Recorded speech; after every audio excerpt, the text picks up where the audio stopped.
Ezra wanted to retort but found nothing he could say. He knew what this was about now. This woman was intentionally pissing him off to get back at him. What a rare occasion that we're all gathered here today, Eleanor. Here, have a drink. Seeing that things were starting to look ugly, Sheehan forced a smile and tried to defuse the situation. I don't drink. Eleanor refused frostily. Oh, that's all right. You can just have some fruit juice, then. Anything that suits your taste. Sheehan chuckled deferentially before turning to give a waiter some orders. A while later, the waiter returned with all sorts of juices. Here, Dustin. Have some juice. Eleanor picked up a glass of fruit juice and fed it to Dustin. She appeared very attentive and gentle, personally feeding him the juice. Their display of affection made Ezra's hackles rise. He gritted his teeth in annoyance. He could mess around with other women, but that didn't mean he didn't mind being cheated on. No matter what, Eleanor was his fiancée. It was a slap to his face for her to act all lovey-dovey with another man in front of him. Asshole. How dare you mess with my woman? You're playing with fire, Ezra thought as he fumed inwardly. He glared at Dustin fiercely. If looks could kill, Dustin would have been dead by now, but with Eleanor there, he could only force himself to stay calm. Just drinking is boring. Ezra suddenly thought of something. Hey, Sheehan, haven't you learned some occult techniques from Sir Crane? I heard that it's amazing. Why don't you show us what you've learned? You can liven things up a little. Sheehan had spent a huge sum to learn some strange and mysterious tricks from an occult expert so that he could use them to pick up girls. There were tricks like hypnosis, controlling another person's actions, and dark spells. Whenever Sheehan went to bars and met prude girls who refused to go with him, he would use those tricks on them. They would always leave with him and comply with his every command. Now, Ezra planned to use Sheehan's tricks to make a fool of Dustin. Ezra, those are just silly tricks. They're nothing worth showing off, Sheehan said with a chuckle. Oh, don't worry. Just take it as a magic show. Let us see what wonders you can perform. Ezra winked discreetly at Sheehan. Yes, Croc, come on. We'd all like to see, the others echoed. All right then. Since everyone's so interested, I shall do what I can. Sheehan quickly understood what Ezra had in mind. He chuckled. But I need someone to give me a hand in my performance for it to be interesting. Is anyone willing to join me? Dustin here should be just the person you need. Ezra looked at Dustin and said with terribly disguised malice, let's give our new friend here a chance to get to know everyone. How's that? You need someone to assist you? I can do it, Eleanor offered. Eleanor, I can't use my occult techniques on ladies. Sheehan shook his head. Dustin, you're a man, aren't you? You can't be such a wimp, can you? Ezra taunted. Don't worry, Dustin. I promise you won't be in any kind of danger. Sheehan smiled slightly. Yes, come on, be a good sport. We're all interested to see what Sheehan can do. Don't be a party pooper, several others clamored. They all looked at Dustin with ill will. They knew very well that Ezra and Sheehan were up to no good. All right then, since everyone's in such high spirits, I'll be a good sport and join you in some fun. Dustin smiled and downed his glass of juice. A decade had passed, and it seemed like these rich and spoiled kids in Oakvale had forgotten the terror that Logan Reese had brought them. Dustin, they're planning something. You can just ignore them, Eleanor swiftly advised Dustin against it. She had volunteered herself because she was sure Sheehan wouldn't dare try anything dirty with her. But if it was Dustin, she couldn't be sure that they wouldn't make a fool out of him. Don't worry. I know what I'm doing. Dustin smiled at Eleanor before looking at Sheehan. How should I assist Mr. Croc, you? It's easy. I need a drop of your blood and a few strands of your hair. After that, just wait for my cue. Sheehan grinned. Sure.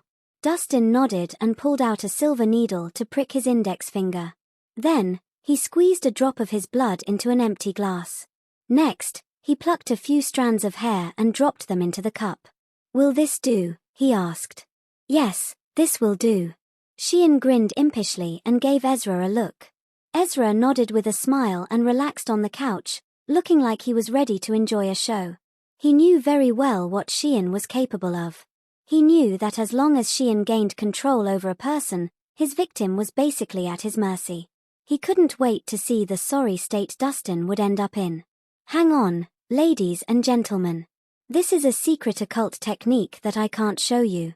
As Xian spoke, he took the glass that contained Dustin's blood and hair and promptly entered the washroom in the VIP room.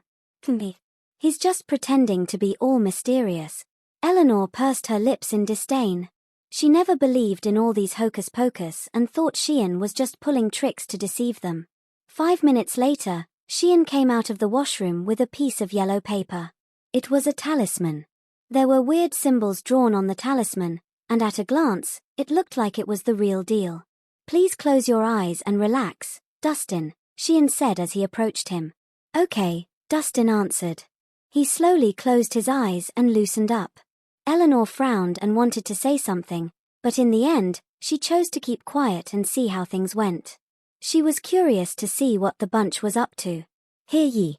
Xian held the talisman in one hand and chanted some incantations before sticking it on Dustin's chest with a strike of his other palm.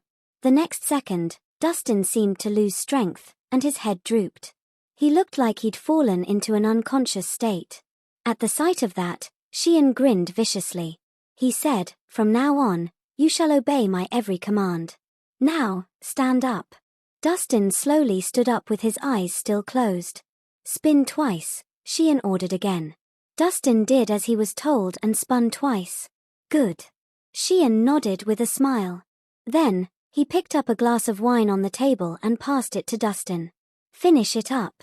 Dustin took the glass and downed the whole glass without hesitation. Everyone was amazed by what they saw. Damn it. What's going on? How did Croc get this bastard to obey his every command? Could this be the occult techniques that he'd learned?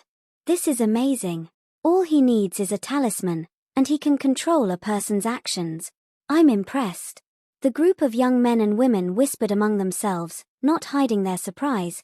They knew Xian was out to make a fool of Dustin, but they never expected him to do so in such a peculiar way. Xian, what have you done?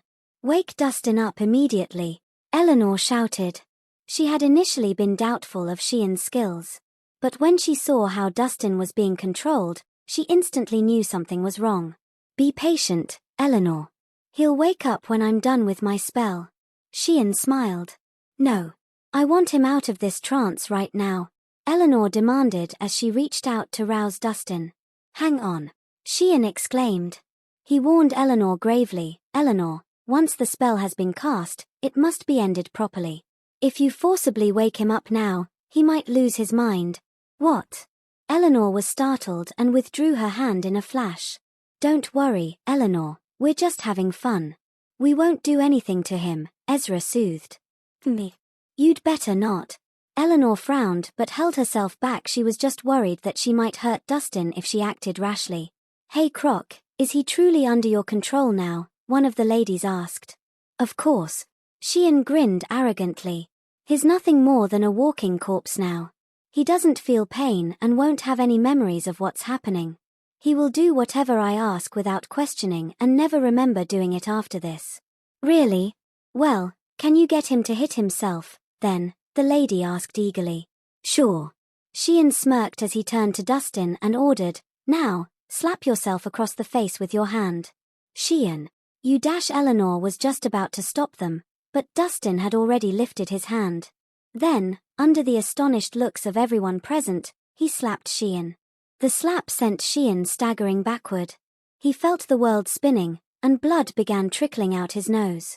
What? Everyone gaped at the unexpected turn of events. Didn't Xian order him to slap himself? Why did he end up slapping Xian instead? Xian was dumbfounded. He cupped his burning cheek, disbelief clear on his face. He began to wonder if he had given Dustin the wrong command or if Dustin had misheard him.